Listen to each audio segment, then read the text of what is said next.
Manas tends to have its own life entirely apart, and lower Manas seems to be paralyzed. When we're there, we don't know we're there. We don't think we know we're there. We really do, uh, and we'll figure that out later. Um, so, in other words, the lower Manas is cease functioning altogether, and the higher Manas is completely uninhibited in its actions and its interactions. So this gets into the idea of self-consciousness, states in which we're fully self-conscious. We are concentrated, and the higher manas is in control. The lower manas is there to support the higher manas, and there are basically two categories within this fully self-conscious state, where the higher manas is illuminated by Atman Buddhi, which is the highest part of us. Well, Atma is everywhere, so it shines down on us. And Buddhi, our spiritual discrimination, is become completely the master over the lower manas. This is the normal state of Mahatmas. There are those perfected beings. We don't sometimes, in fact, probably the majority of the time, we don't even know who they are, but they're among us, and they're here to help us in our growth. So, the normal state of the Mahatma is this state that we're talking about right now. Um, we all become aware. We may not know it, but there are rare and brief glimpses we might have of the Mahatmic state. The Mahatmas are in that state all the time. Then the other category within what we're talking about right in this section is categorized as the black magician. I'm sorry. In this state, Manas has cut itself off from Atma Buddhi, the higher left self, all completely, identified totally with Kama, which is our everyday activities, and often referred to, I guess, in the Christian circles as the devil. So those are the two categories that we can get into, and we can do that through our working within ourselves, and also our influences, of course, but we're the driving force in which way we go. Then there's a not fully conscious state. The daydreaming, we do that. We catch ourselves doing that all the time, and within that daydreaming state, we hear about this psychism state, and that is very very much around us, and we need to be careful getting into those kinds of states, because that could lead to a mediumistic state, etc. I'm not going to get any deeper than that. That's enough. Then we have this mechanical state where we understand that maybe Einstein might have gotten into a little bit, where he got a glimpse, if he said, when he came up with his formula, that has helped humanity so much. He said one day in his 20s, he was a clerk in a postal operation or something, but he was always thinking deeply about many things, and he said, "Oh, God gave me a glimpse of His kingdom," and he starts writing it out, his theory of relativity. And it was almost mechanical, because he did it so fast. He did it in a very short period of time. Had it all this laid out. That may be an example of what we're talking about here. And then we have this waking state where we are often in our day-to-day life, which is, we have to go to work, we have to go through these processes, etc., etc. And it's sort of a waking state, if you will, of let me see, I lost my place here.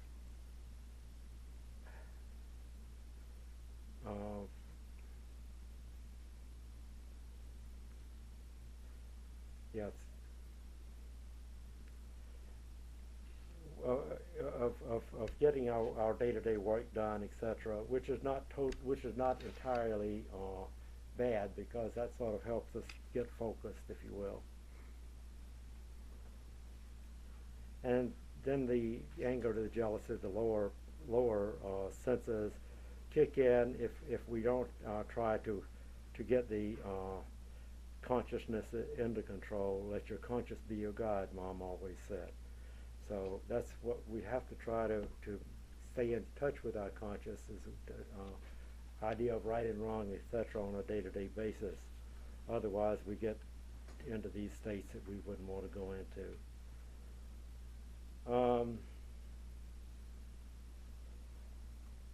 So we know very little about this state of deep sleep we talk about,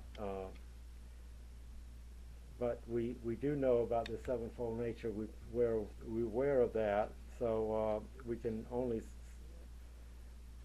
I think, get an idea of the vastness of our potential by thinking about these concepts.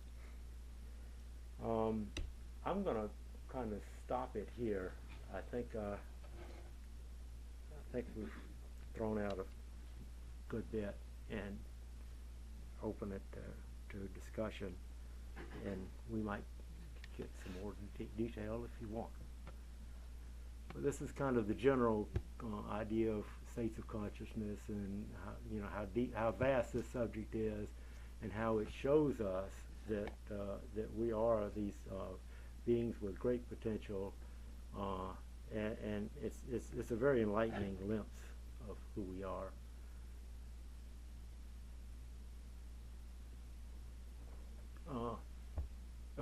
I think I saw 3 hands go up at one time. So we'll start with what I kind of saw, the first hand. Was it me? Marie Renee. Marie Renee. No, I don't know if you already touched on this, but you and this. When you meditate, what sort of state would you go into? Would that be similar to a deep sleep? Well, yes. Ultimately, that's where you want to be. When you try to, most of the time, we're in a situation where we're trying to meditate, and that mind wanders all over the place. The mind is probably the most difficult thing we have to control. And when we do get that mind controlled, we have the higher part of us as being the leader of this sevenfold nature. And yes, that's the objective of meditation. And when you truly meditate, that's the way this student understands it, is the way you're at. This student hasn't gotten there yet, so. But does that help? Yeah. And that draws an equivalence sort of to the deep sleep state. That is, deep sleep is not what we tend to think of in common language, that we're just unconscious, but that's an active, conscious state. Absolutely. That deep sleep stage of sleep. But rather than just being some kind of oblivion, like would appear from the outside of here. Yeah, we know very little. I think the end of this thing is that's kind of where I cut it off. So we know very little about the state of consciousness called deep sleep, merely that it exists, and it is a necessary part of our daily life cycle. While it lasts, lower manas appears entirely to cease functioning. Higher manas is active, and it illustrates your point. Higher manas is active, and sometimes tries to carry the memory of its experiences through into the waking consciousness, is proved by the symbolic dreams referred to, etc. You have all kinds of dreams, and that's the reason why you have them, because we have the higher manas, we have that's our pure being, if you will, functioning, and then we're trying to get the higher manas transformed into our daily lives, and sometimes in fact in probably many of our states of existence, that doesn't make it, but sometimes it makes it, like the general who saved his army because of the dream. It's probably the deep dream state. Is that okay? Yeah, that Okay. was just a response to that. I have Okay. another question too. Okay. Should we, was it related? Should we come back?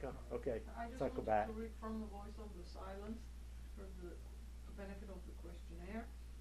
Dharana is the intense and perfect concentration of the mind upon some interior object accompanied by complete abstraction from everything pertaining to the universal, from the external universe or the world of the senses. And at the top she says, this is HPB, he who would hear the voice of nada, the soundless sound, and comprehend it, he has to learn the nature of dharana, which is this perfect concentration, which is prior to the state that you were talking about. And this is a very difficult thing for the Western mind to conquer, this perfect concentration. Perhaps almost any mind to conquer, but except for the Mahatma, but we're working at it. No, the Western mind, because Western we are mind. very gadget Well, oriented, we're very, and we are not able to sit quietly right. and concentrate. And the Eastern world, They're taught to this do that. process from childhood up. You hear that?